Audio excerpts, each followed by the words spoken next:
Poštovani gledatelji, srdačan pozdrav i dobro nam došli u glazbeno izdanje emisije Kod nas doma. Moji današnji gosti pod jednim imenom djeluju i stvaraju već 7 godina, ali im je za probijanje u takozvane mainstream medije ipak trebalo nešto vremena. Višemilijunski pogledi na YouTube-u očito nisu bili dovoljni, nego je trebalo čekati pravo vrijeme i pravo mjesto, kao što je, na primjer, ovo danas. A za posljednje ovo sezonsko izdanje naše emisije vrijedi samo jedno. Nema pravila. Kukus.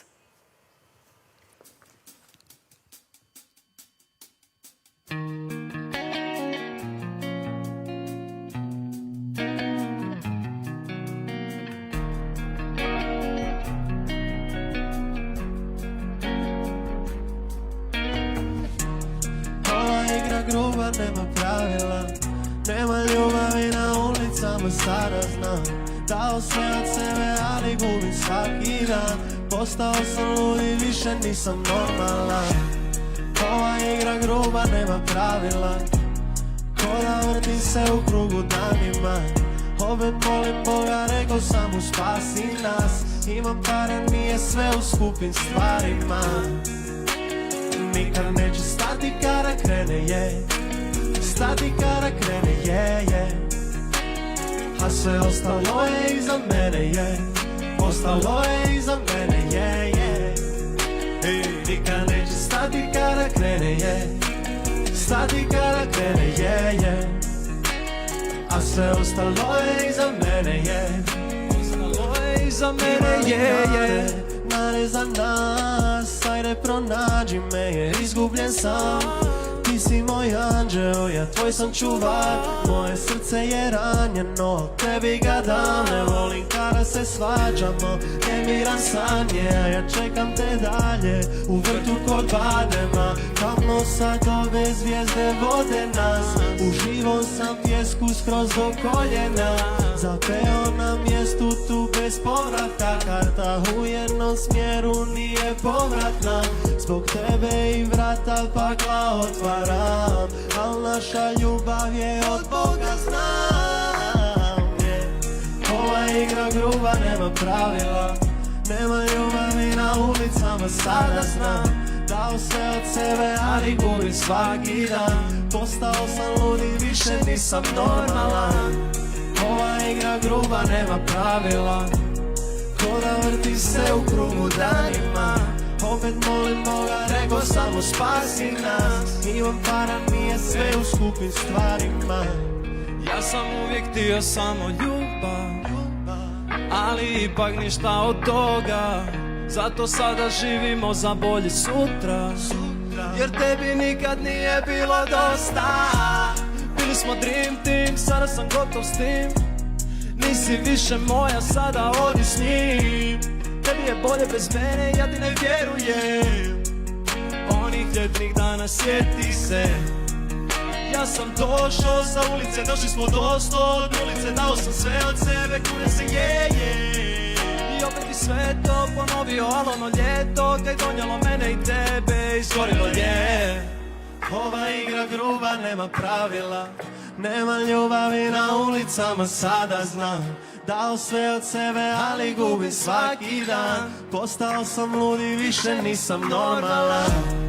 Ova igra gruba, nema pravila, ko da vrti se u krugu danima. Opet molim Boga, rekao sam mu spasi nas. Imam para, nije sve u skupim stvarima. Nikad neće stati kada krene, je. Stati kada krene, je. A sve ostalo je iza mene, je. Ostalo je iza mene, je. Nikad neće stati kada krene, je. Stati kada krene, je. A sve ostalo je iza mene, je. Ostalo je iza mene, je.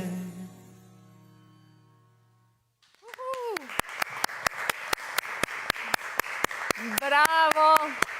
I dobro mi došli, sva trojca. Onaj osnovni dio Kukusa.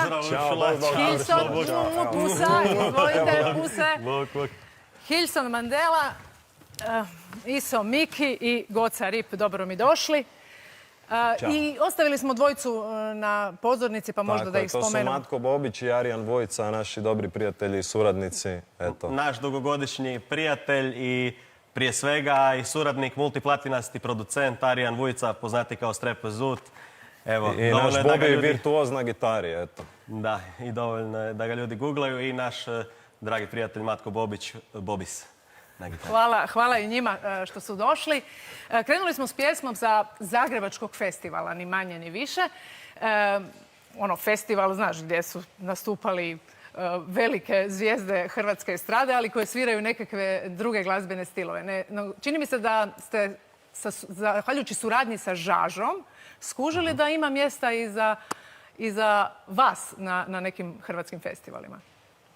Pa sigurno da mislim. ima, da. Ajde. Ovaj- Gospodin. Da, čuo sam Žaža, odmah sam ja tu skočio u ovaj, kako se zove, U poznati filmu se teren. odmah, znaš. Pa kako da ne, znam, prije kad smo bili malo mlađi dosta smo gledali to, možda ne dovoljno široku sliku i nisu možda ni kužili šta se sve odvija zapravo u cijeloj toj glazbenoj sceni koja nije samo isključivo vezana uz YouTube i uz nekakvu subkulturu kao takvu i onda smo dosta toga zanemarili, ajmo to tako reći. Međutim, kao što si i sama bila rekla, velika imena su bila na Zagrebačkom festivalu, Dino Dvornik, mislim, jaka imena su tu bila i Kukus, znaš, mislim. bio bi red da dođe i Kukus. Ja. Nakon tog Zagrebačkog festivala je se dogodilo nešto među fanovima, jer su neki pomislili pa izdali ste svoju scenu, vi morate biti na internetu. Ima ih priče za svaku stvar. Tak, da, priče to za svaku stvar, ima ih milijunike tak misle, tako da mislim, nije, da smo njih slušali ne bi radili ovo već godinama, vrijeme, tako da. Kako ste se vi osjećali na festivalu? Pa dobro, mislim super, onako naš. Mislim, gle, ko prvo nismo bili na stage jednu Nije godinu bilo dana publike, i onda pa je naš bilo malo onako, čudno. prvi put da nastupamo u godinu dana, nije prvi, ali naš imali smo, ne znam, 2 gaže prošlo ljeto, tako da je Od bilo kojih lijepo je jedna doći bila negdje. virtualna, tako da. Znaš, bilo je lijepo doći negdje i izvoditi nešto, tako da još je onako sve naš svjetla stage, orkestar, zbor pjeva iza, tako da doživljaj, da, sigurno. Pa ima li na našoj sceni mjesta za trep? Pa ima, definitivno ima, isto kao što u trepu ima mjesta za poboljšanje i ubacivanje nekog zvuka koji bi se okarakterizirao kao naš glazbeni izričaj ovdje u Hrvatskoj i mislim da ne znam šta čekamo jer vidim da diljem cijelog svijeta ljudi iz različitih zemalja rade trep i to polako ulazi u mainstream u nekim, mislim neću reći razvijenijim zemljama, ali u nekim, ajmo reći, zemljama poput Amerike, Engleske, Njemačke, Francuske, trep je praktički koprodukcija neizostavni dio tog nekog mainstreama. Ovo recimo, bar najmanje ovakvoj suradnji kao što je Žaža napravila, koja je i proglašena je pjesmom godine, dobila je Cesaricu za hit godine, stvarno jako lijepa i uspješna suradnja na tom planu. Iso, Miki, što bi ti rekao onima koji ne znaju što je trep i koji ne slušaju Kukus u najmanju ruku? Kako bi im približio to? Pa to je muzika koja je nastala u Americi, u Atlanti, negdje 2000. godina. Pa prepoznatljivo u trepu je 808-ica drum machine koji se koristi za bubnjeve i to je taj prepoznatljiv sound bubnjeva. Kad čujete tu bas koji udara, duboki bas koji udara i ti hi-hatovi koji neki cvrčci. A autotune? I autotune, naravno, neizostavan element toga svega, da. Iako vi znate pjevati, jel tako? Ne treba vam autotune. Da, pa jasno. Pa da, Autotune je instrument, znaš, to ljudi brkaju. Da. A zašto vas se povezuje s cajkama? Pa valjda zbog autotuna, ne znam.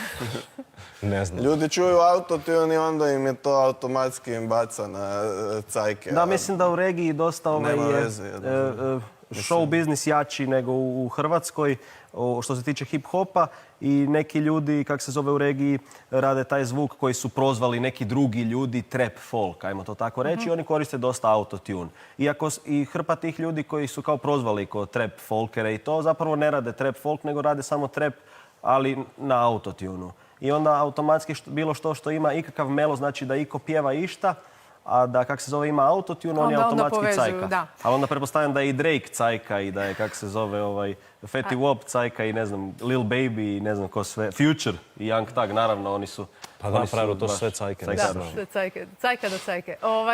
Vaša najgledanija pjesma na YouTube-u, nećete danas... Imenovati? Nećemo je ni imenovati, nećemo je danas, nažalost, nećemo je izvesti. Ne znam o čem pričaš, ne. Zato što ima naravno u nazivu onaj, ne pogrdan, nego prosti naziv za muško spolovilo.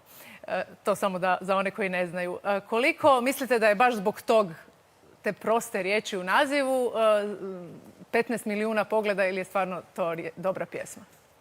Ima Zbog svoj toga udio. je sigurno. Da, mislim, znaš, sve to A mislim, su to je fragmenti, fora kod te pjesme zašto je postala viral, zato jer je neka poštapalica, ima dva različita značenja, onda tu neka fora u tome, onda ljudi to govore i ponavljaju i obično ljudi to govore, onda se I sjete još pjesme. naravno, znaš, daš ljudima nešto primitivno i stvarno se onako zalijepi. I još bih ja rekao na to dosta velik postotak gledatelja i ono koji pratite društvene mreže su djeca. I ovako na neki način kad dobiju takvu pjesmu, što mi nismo bili svjesni naravno u tom trenutku jer je to za nas bila neka zezancija, oni počinju ponavljati to jer je prostota. I kao sad je to fora jer kao neki reperi tu prostače. Tak se jako idemo... klinac Edu majku slušao i prostačio po kući, dero se, jer mi to bilo cool. Tako. Ja mislim da je taj neki element doprinio tome. Drugim riječima, mi smo loš utjecaj za djecu. Ali ne želimo to biti, evo trudimo se što je moguće ali više. zanima me, dakle, vi ste, ono što sam rekla, mainstream mediji su došli kasnije. Koliko se može biti glazbenik koji je, dakle, postoji samo na YouTube-u i postoji samo za određen krug ljudi? Pa može se biti, definitivno, i mi smo ono Pazi, to krug ljudi pokazali. jesu, to je krug ljudi koji su ono klinci koji vise na YouTube-u. Tako da mislim, znaš, kao to je ta neka, kako bi rekao, moderna muzika je za mlade ljude koji vise na internetu. Tako da, A ono, više ljudi gleda znaš, internet nek televiziju. ne slušaju klinci od 15-16 godina radio. O tom se radi. Kao, Da. znaš, tako da, znaš, na radiju i jesu pjesme za ljude koji su stariji, koji su slušaju navikli radio. slušati radio. Da.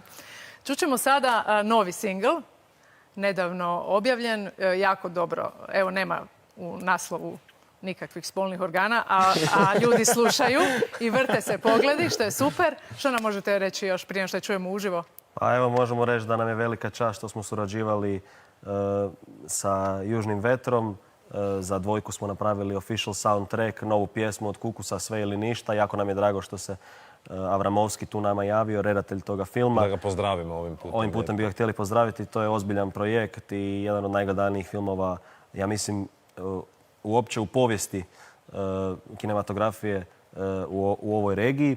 Tako da, eto, samo nam je čast što smo sudjelovali na tom projektu, što smo uspjeli isporučiti toliko visoko kvalitetan projekt u suradnji sa Lukom Matkovićem koji je radio spot, stvarno nema tu greške, i naravno sa našim timom, dečki koji tu sve rokaju. Znam da ste bili jako nestrpljivi dok je niste objavili. Jeste li zadovoljni reakcijama?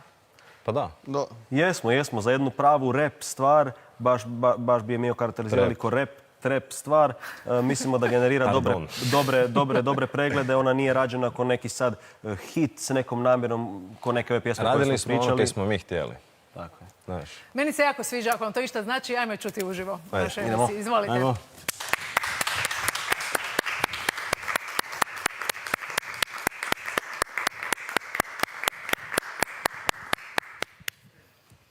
Don't stop, već mili ili kao na piramidi smota, ti nas vidiš. Kukus! Ili skan, ti zaživi. Ja sam među zvijezdama ko astronaut, a ovi ljudi rade bilo šta za cloud. Ja sam htio sve ili ništa, ja sam htio sve ili ništa. Preživjelo je uspona i padova, moje srce puno izgubljenih radova. Ja sam htio sve ili ništa, ja sam htio sve ili ništa. Nismo došli tu sa dna i ništa neće zaustaviti nas. Ni se jedna policijska stanica. Vama ovaj život kvari nas. Vama ovaj život kvari nas. Vino kavijar, a u nosu mi je Adidas. To je svaki dan, neka krali po dućanima. Sada slavimo, pare u džepove stavimo, pa zapalimo. Palimo gume, gdje su nas sad, spreman sam umri. Dajmo gas preko pune, bijeli je dan, al crno je sunce. Ovdje se borimo do zadnje runde, kukus je klan i to je za uvijek. Ja sam među zvijezdama ko astronaut, a ove kljure rade bilo šta za glav. Ja sam htio sve ili ništa, ja sam htio sve ili ništa. Preživjelo je uspona i padova, moje srce puno izgubljenih radova. Ja sam htio sve ili ništa, ja sam htio sve ili ništa. Tu se turiraju auti, diraju se nokauti. Yeah, we really about it, nije ti to za klauti.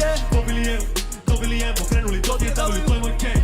Novi leper, kuku se Sara tu. Smo mi radi mene, al da nema kukusa ne bi ni čuli za vas. Svako ko misli da sa nama ima problema, nema čuva ulica nas. Trešljevka, otkud dolazimo, gdje ste sad, pa kaj se sramimo, ne treba. Ti sprka mali moj, zapamti to, biznis obavimo, dalje palimo. Ja sam među zvijezdama ko astronaut, a ovi ljudi rade bilo šta za cloud. Ja sam htio sve ili ništa, ja sam htio sve ili ništa. Preživjelo je uspona i padova, moje srce puno izgubljenih radova. Ja sam htio sve ili ništa, ja sam htio sve ili ništa. A oni misle da je nama lako i da to može baš svako. A zato, brate, mi idemo jako. Sve ili ništa, to je zakon. Ja sam htio sve ili ništa.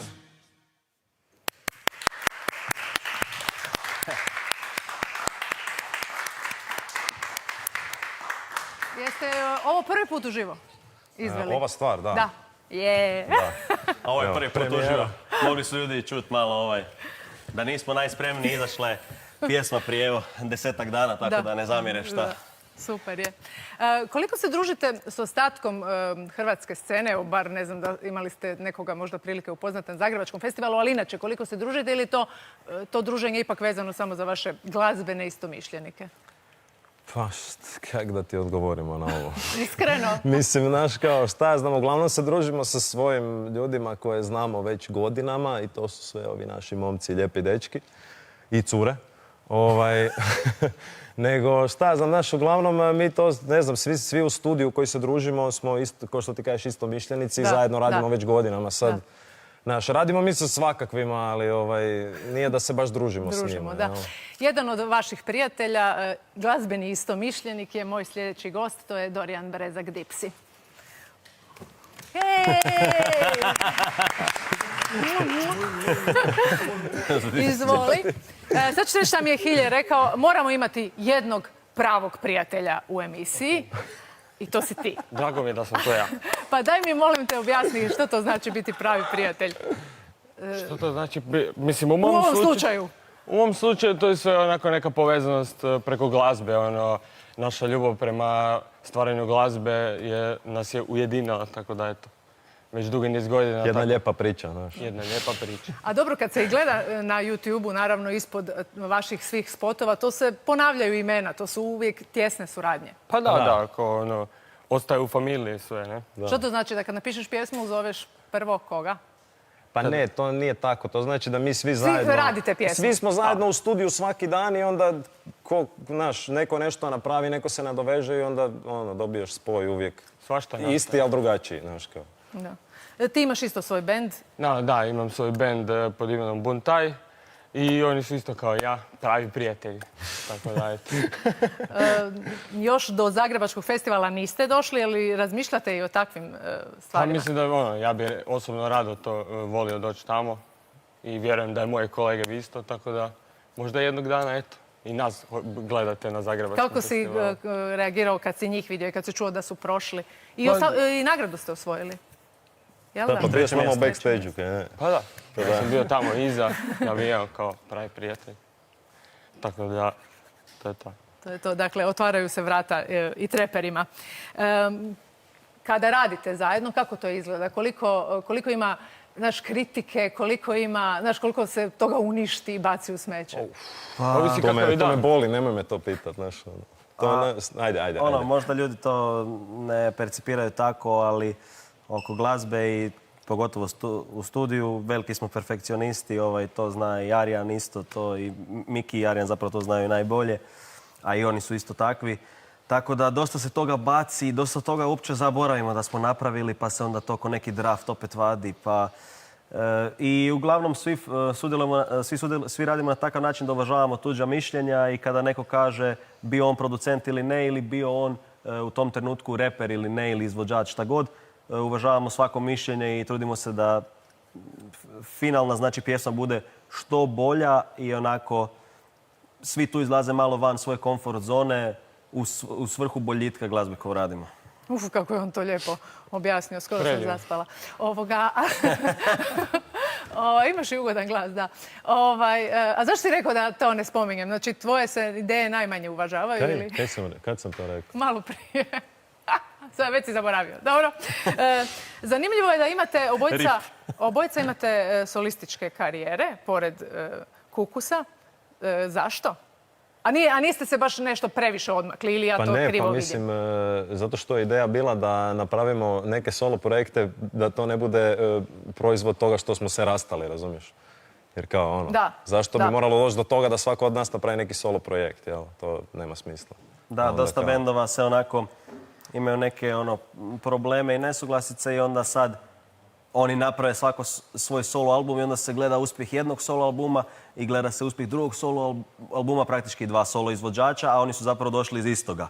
I onda je tu neki animozitet, tu budu neki fajteri. A vi ste možda odlučili to preduhitrit pa prije prekida napraviti solo. Kako naš kolega sa scene Rimski baš je imao slično pitanje za portal jedan u Srbiji i on je to odgovorio na ovaj način. Pitali su ga kao, što ti kažeš na svoj uspjeh u odnosu na uspjeh sa tvojim kolegom koji je kao poznatiji, ajmo to tako reći. Dobro. I on kaže, pa ja to gledam kao utrku formule, a da smo isti tim.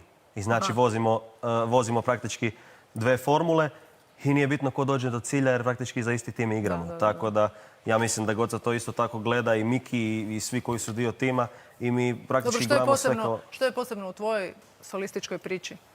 Pa posebno je to što ja nisam, kako se zove, ajmo reći, toliko dobar glazbenik kao Goca.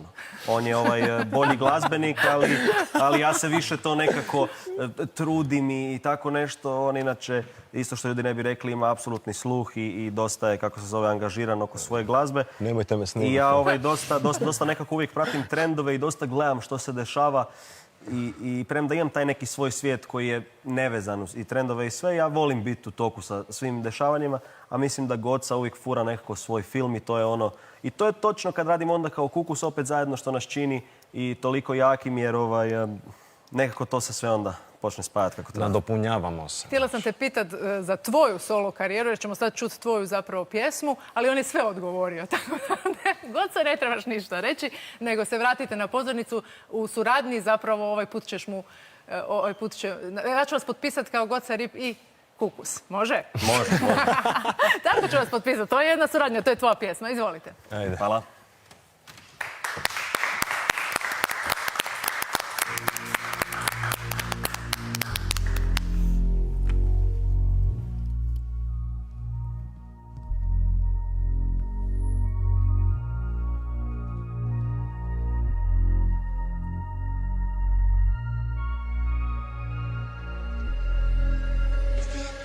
Kad se ulična svjetla upale i kada sunce već duboko zađe, vani ostaju hrabri, u pitanju i magli, kad oko tebe ne postoji niko, i ako nada izgleda ti sitno, ispod svjetla mene nađi, samo me do doma prati, zbog tebe cijeli grad sad me progoni. Ali pored tebe nikog se ne boji.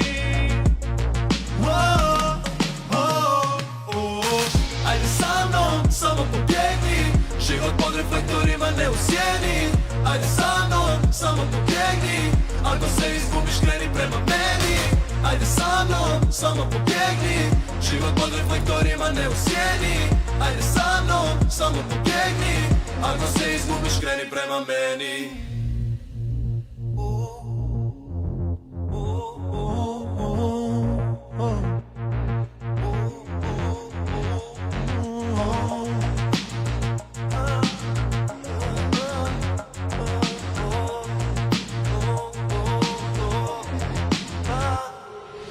mraku, u ponoć smo vani na ulici, ja znam svaku.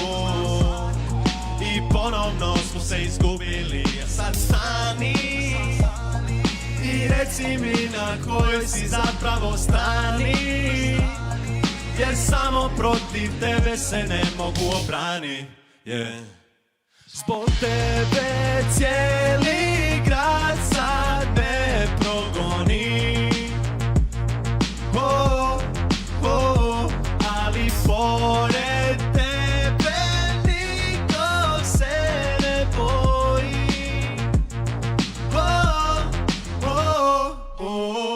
Ajde sa mnom, samo pobjegni, život pod reflektorima ne u sjeni.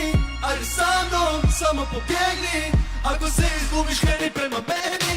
Ajde sa mnom, samo pobjegni, život pod reflektorima ne u sjeni. Ajde sa mnom, samo pobjegni, ako se izgubiš kreni prema meni.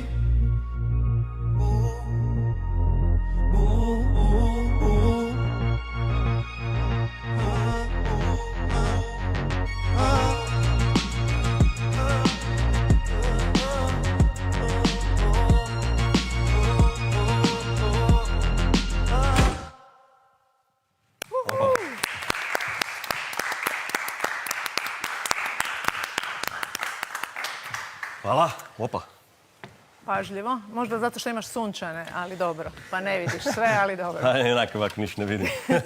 Jeste igrali Eurosong? Jesmo, kako ne?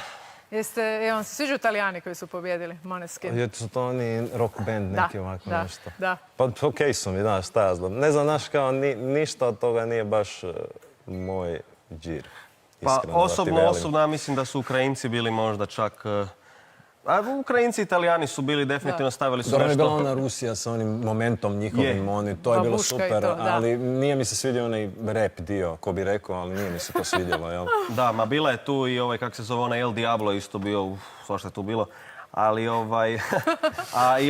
i Albina je bila dosta dobra, baš me začudilo to, znam da si ti bila isto išla skupa s ekipom.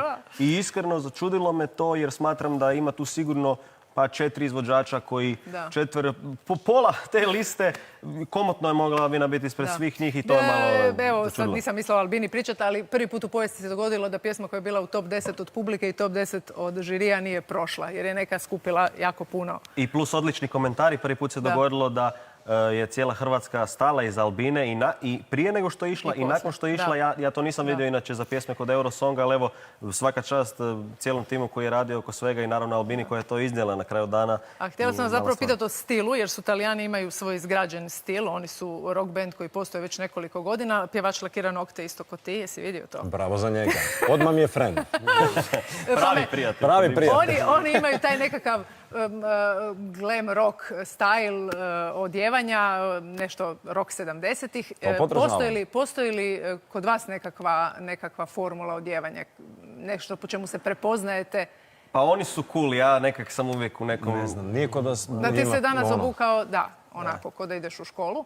Da, pa idem u školu, to je evo mene škola, evo mene opet Životna škola. Naravno zove da ćemo proći barem s nekim dvojčicama tu kod tebe u školu. Nećeš zamjeriti ovu jednu pjesmu i ovo još 3 ili ne znam koliko, valjda ćemo opravdati očekivanja i dobit ćemo prolazak bez popravnog. Prolazak sigurno. Dobro, nastavit ćemo razgovarati o stilu kada pozovem sljedeću gošću, vašu prijateljicu, modnu dizajnericu Iru Rumoru. Ira, dobrodošla. Izvoli. Ira, možda ćeš ti mi više reći o stilu trepera. Jel imaju oni nekakav svoj prepoznatljivi izgled? Pa oni kao baš kukus. Pa recimo kao kukus. Pa ajmo reći da svako ima svoj zasebni neki.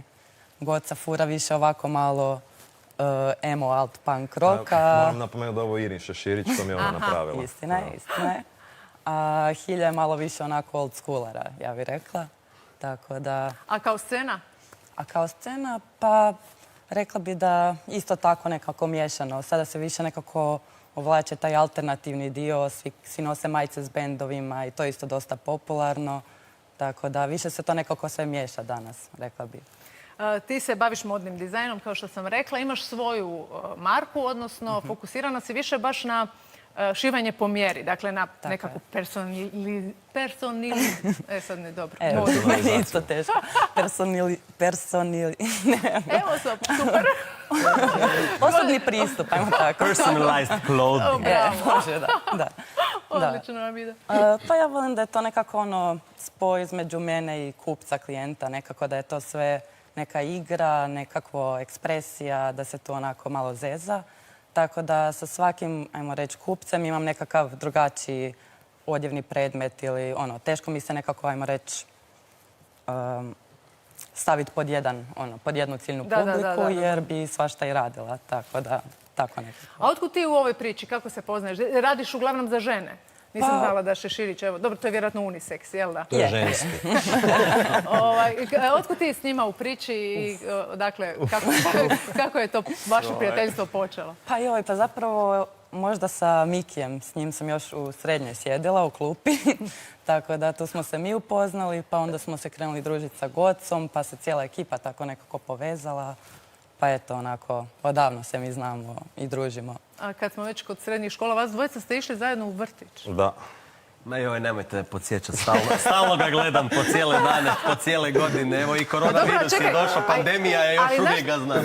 Znaš šta ću ti reći? Ja sam uvijek bila malo ljubomorna na te ljude koji se znaju tako cijeli život. Ja sam uvijek imam s jednom sam bila dobra u osnovnoj, pa je život odnio, pa s jednom na srednjoj i nju više ne znam. S ovom s faksa se još koliko toliko čujem i uvijek sam zavidjela kad neko kaže joj, mi se znamo još iz vrtića. Je li to stvarno prijateljstvo iz vrtića ili ste vi išli u isti vrtić pa zapravo... Pravi odgovor ti je, Uršula, za solo karijer, ja ga se pokušavam riješiti cijelo vrijeme. Ali ja ne mogu nikako to... Naravno, pio si doma kod mene kakao dok si 3 godine ima, molim te, ajde sad. Ne, šalim se. Neka najranija moja isto sjećanja koju imam je doslovno da piješ kakao? Ako ne idemo spavat, Gocina majka kaže nema kakao jutro. Bum. Idemo spavat. Sjećam se isto nekog rudnika srebra gore na Sljemenu. Ima slika, ima ih više. Gocu ja znam kroz sve periode njegovog života, izuzev nekih 3-4 godine kada se nismo baš družili, kada smo tek postali tinejdžeri. To je srednja neka bila. Početak neke srednje, međutim, brzo smo se mi opet spetljali zbog nekih zajedničkih, hajmo to reći tako. Interesa? Ne znam jesu to interesi, ali nekih aktivnosti, vanškolskih aktivnosti. I tako da stvarno ga evo znam cijeli život i mogu doslovno reći da je to stvarno pa moj buraz. Imam jednog pravog brata, ali ovo je kak se zove, drugi pravi brat. Ovo je onaj nerođeni brat. Izjavio si također da ti je trep promijenio život. I spasio, da. Kako? Pa bavim se glazbom, znači... Krenuo bi krivim putem? Krenuo sam ja krivim putem.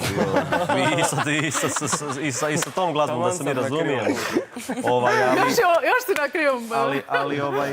Ali spasio me utoliko što sam dobio neki smisao i svrhu u glazbenom izražaju.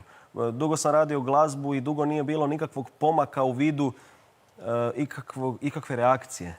I onda kad smo počeli raditi trap je ne zna reakcija. puno toga, ali ovo kaj zna to radi perfektno. Za to je mega talentirano. I to je ta priča. Sad sam zaboravila, imala sam baš jako... tetovaže, tako je. Pričali smo o stylingu, Ira, pričali smo o odjeći, a koliko su i tetovaže važan dio tog stylinga? Pa sad, to ja mislim da ovisi kako kome. Sad recimo Goci je to već jedan dio identiteta, moglo bi se reći. I dipsiju, pardon. Ali eto. Sad Hilje nije baš od tetovaža. Nije se još odvažio. Nije se odvažio, što tako je. Što Dipsi tebi znači tetovaže? Pa šta, za meni je to od uvijek bilo lijepo. Od kad sam bio mali, kad sam gledao na televiziji, drugi mi bi to bilo fascinantno, tako da Znaš, sam je bilo pitanje vremena kad odeš na prvu i onda ne staješ, onda je gotovo. Da. Šaraj, evo, ja ću doći, ti šaraj, znaš kao. Pa znala sam pomisliti gledajući neke ljude na plaži da su stvarno tako ušli. Ma stavi bilo šta. Ma da, ima puno praznog prostora. Jer ima svega. Nekako, ipak volim kad je neka priča, bar ja osobno. Volite li nakit? Kako stojite s nakitom? Hoću se vratiti sam na te tvoje priče i tetovaže. Znaš koliko tetovaža tu stane? Ja nemam toliko priča u životu, znaš kao. To ne stane, znaš kao. To mora biti pola toga ništa ne znači. Prve 2-3 su priča, onda staviš sve. Onda sve. Onda izmišljamo priču. Da. Dobro, zlato oko vrata, a nisu medalje. Možemo na tu. Ajmo. Može. Toliko o nakitu. Ajde, dečki. Još jedna pjesma sa današnjoj emisiji.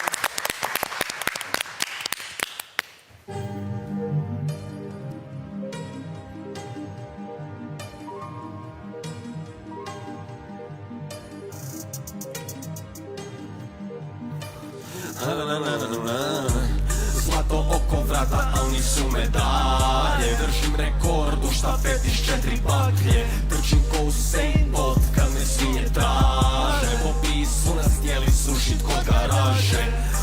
sam se u dimi oko teme čade. Žako si savrbi kašnjevke, znaš me, znam te. Jer zagrebačke ulice nas mico pamte. U glavi mi je party, jedeš tvoj na afte. Overa u ragija, sve nas bere manči. Za sve na nema satelicijama već satim. Probali smo mnogo vrsta indika i sativa. Flexam in the club, pijem svima rondu platim. Ja, 33 Ape Skater, majmuni su pani. Rade pije Powerade da bude još jači. Na nišanu snajpera je naci. Kada te na cilja morati ćeš pasti. 12-7 puta 99 50k. Ora et labora, molim Boga, radim trep. Iz grada ti je svet, 1986. Rođen 9-2, goca ti je 9-4. Do smrti repam 33, od rođenja 36. Zeznem te u glavu kao jako loše vijesti. Sve se promijenilo zbog Mandela efekta. Nemamo o čemu pričat, tak ne pričaš keš. Zlato oko vrata, al nisu medalje. Držim rekord u štafeti s 4 baklje. Trčim ko Usain Bolt kad me svinje traže. Popi su nas htjeli srušit kod garaže. Opet sam se u dimi oko terme čade. Žako si savrbi kašnjevke, znaš me, znam te. Jer zagrebačke ulice nas mico pamte. U glavi mi je partije i tvoj afte. Ti za Trixi, al sada me znaju. Iso Miki na bitu je kralj. Nagotiruje dvojcu čvalje. Šta je zezno oregan. Sa Tikijem vrmam i drnamo dalje. Želiš imat vrhu s bandom. U lizi čarim se sa brankom. U liznici pare za bankom. A da vrtu glizim kao fantom. Šta takva trpa pendeske u plan. Volim da me čuje pantokrador. Spasi mi dušu jer je život kratak. Loptamo tvrdo brdo je bakljada. Jedna je manjača i kizo mladi. Obranit ću čak metak za njega. Zovite me Bandesar. Zlato oko vrata, al nisu medalje. Držim rekord u štafeti s 4 baklje. Trčim ko Usain Bolt kad me svinje traže. Bobi su razgijeli služi kod garaže. Opet sam se u dimi oko terme čade. Žako si savrbi kašnjevke, znaš me, znam te. Jer zagrebačke ulice nas mico pamte. U glavi mi je partije i tvoj nafte. Hej, hej. Ej!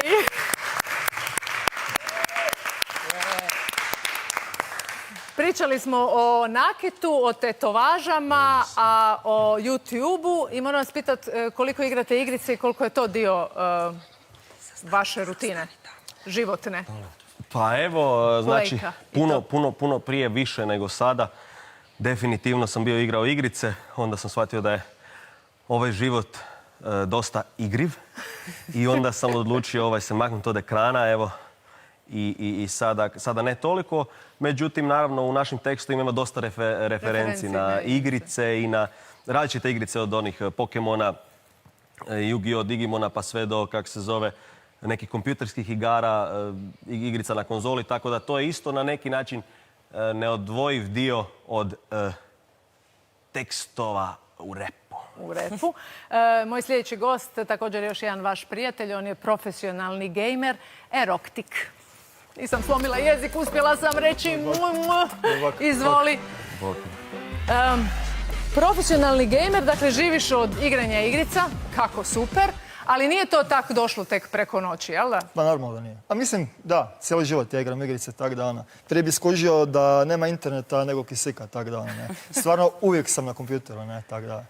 Da, baš profesionalni, to je malo, možda sam ja preskroman, ono, ne znam. A kad si skužio da... Samo igram igrice, to je to. I ljudi me gledaju, ne. Da, ali nisu te gledali odmah. Evo za one koji misle tu karijeru, koliko si čekao da te počnu gledati? Ja sam prije radio kao kuhar i ja sam onak bio u kuhinji 10 sati i onda sam došao doma i onak na kompjuteru koji je 5 godina star radio videe koje niko nije gledao. To 1,5 godina je sigurno trajalo negdje. Ne? I onda su nakon nekog vremena jednostavno počeli me ljudi gledati. Ne? Čekaj, koliko je bilo pogleda? 2? Da, baš je bilo tuga. Pa ja bi odustao. Baš je bilo tuga, da. A mislim, i sad isto, vidi, nikad ja nisam mario za koliko imam subscribera, koliko me ljudi gleda. Jednostavno, radio sam video radi sebe jer to je onak, ne znam, arhivirano na internetu i ja se osjećam bolje produktivno, nešto sam napravio, ne. Tako da ono više do, ne znam, jer se ja bolje osjećam, ne. Jer onak, ispunio si dan sa nečim, ne. Tako da s vremenom je samo to krenulo u posao, ne. I sad, Kak sam prije puno radio i u kuhinji radio videe, sad je još gore. Sad se stvarno ne skidam s kompjutera, tako da ono. Evo, malo smo te skinuli s kompjutera. Malo, hvala. Koliko je uopće, Hilje, Ira, koliko je to gledanje, koliko te ljudi prati, koliko te je pogledalo, koliko je to ono, i imate osjećaj vrijednosti ili ne, evo, ti si zapravo super. Nisi se obeshrabrio zato što, nije ti to što je 2 pogleda bilo značilo da si loš. Ali to je malo onako stresno. Teško se pogurat, jako se teško pogurat, ne. I uvijek je bolje imati nekog iza leđa da te malo gurne, ne. Tako da ono. Frendove da te bar pogledaju, Pa znaš, da. ono, skupit 20 frendova. To ti je ono nastavak na tu priču kao kako misliš da te trap spasio, kako misliš da ti promijenio život. Pa promijenio mi je jednostavno jer je veća količina ljudi mi je dala reakciju na neku glazbu koju radim. I to je definitivno onda isto kako je Eroktik kad je radio, kada je to počelo generirati neki hype ili nešto, to mu je dalo ono vjetar u leđa da nastavi dalje i da se trudi. Ja znam njega, znači on stvarno Odličan je kuhar, jel da? Joj. Kaj najbolje probaj pa. Odličan je kuhar, a on je odličan konzument. Mislim, on ima Hvala, Uršula, njegove hvala. storiji, ako nisu o glazbi, Debel sam. Evo. onda su o hrani, pa to je nevjerojatno. Znam sve što si jeo zadnjih tjedan dana. Ali htio sam reći da je fer... Dobro, neću više ništa govoriti. Evo. Idem na dijetu, evo, rekao sam svim gledateljicama i gledateljima, Ne ispričavam trebaš se. ništa više govoriti u današnjoj emisiji, ali Dobro je da trebaš... imamo ove stolice, naš one koje ne pucaju ne bi mogao ni biti u studiju. Ali trebaš pjevati još malo. Čujemo se, poslije smo ostavili za kraj, pa izvoli, ti se uputi na pozornicu. Je li ovo samo moja voda? Je, tvoja voda, malo gucni. Vama, dragi gosti, također hvala što ste bili Hvala što ste nas s nama. zvali. Samo ću čekati da i on prođe pa da se obratim i našem cijenjenom gledateljstvu. Bila je ovo posljednja emisija ove sezone. Čujemo se poslije ili točnije vidimo se na jesen. Želim vam ugodno i lijepo i toplo ljeto. Srdečan pozdrav.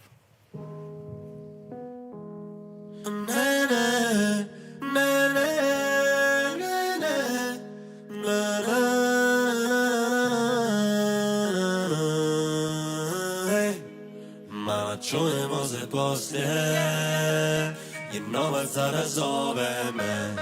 Na meni ludi Gucci Moncler, dobro obučeni jer to je gang.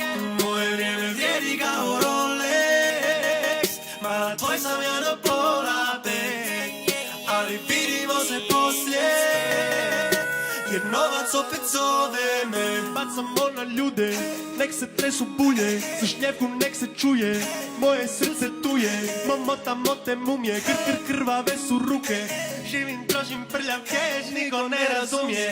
Mana ima dobar pezi, mene nećem jednom zadnji sic, no ne mlađim za ružnu, nije još upoznala da gumis. Znam koji sam mali, da na drugim radi kako da je Isus, kada ga dana poduška, sretna je i to je vidi na licu. Sada moj šiš, jer mene čeka binis, za parama je utrka i vidim samo finiš. Vidim te da sliniš, svi skini taj bikini, imam samo 5 mini i onda moram pići skr. Ma, čujemo se poslije, jer novac sada zove me. Na meni Louis Gucci Moncler, dobro obučeni jer to je gang. Moje vrijeme vrijedi kao Rolex, mala, tvoj sam ja do pola pet, ali vidimo se poslije, jer novac opet zove me. Sorry mala, znaš da novac zove, nemam vremena za tvoje snove, jer moje vrijeme vrijedi kao Rolex, a mene si boleto. Znam da me zoveš, sam radi novca, koliko god da ostavim nije ti dosta. Natoči mi otrova kao Monsanto, jer znaš da ću morat pićit za posad. Savage Lambo bebić, sjedni u Lambo Amerik, spusti se na autocesti, pokaži mi koliko vrijediš. Krvavi dolar i euri, cijena je nebitna, kad me novac zove, znaš da postane sebičan. Mala, čujemo se poslije, jer novac sada zove me. Na meni Louis Gucci Moncler, dobro obučeni jer to je gang. Moje vrijeme vrijedi kao Rolex, mala, tvoj sam ja do pola pet, ali vidimo se poslije, jer novac opet zove me.